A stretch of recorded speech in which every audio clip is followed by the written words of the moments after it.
After being together for more than 300 years, it took one signature from the spiritual leader of Orthodox Christians worldwide for the Ukrainian Church to officially break from the Russian Orthodoxy.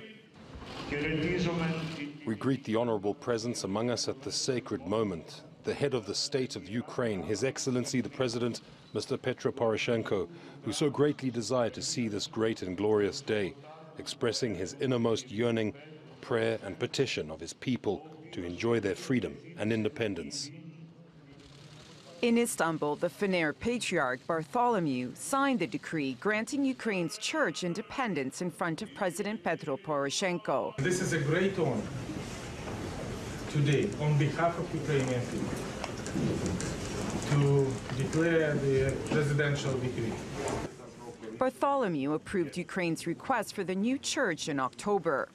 And in December, the Ukrainian church held a vote to part ways with the Moscow Patriarchate.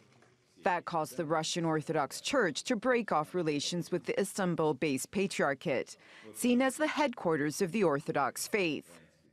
The Ukrainian Church has been under the control of the Moscow Patriarchate since 1686, and its independence is also a heavy political blow to Moscow. And one that's angered President Vladimir Putin, who used his annual state address to accuse the Ukrainian state of meddling in religious affairs. What is going on in Orthodoxy, as it is said, defies comprehension. It is direct interference of the state into church affairs, into the religious life. There have never been anything like that since the collapse of the Soviet Union.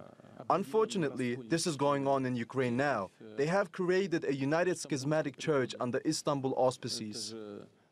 The division is the latest incident to add to tensions between Moscow and Kiev, which have escalated since Russia annexed the Crimea Peninsula in 2014.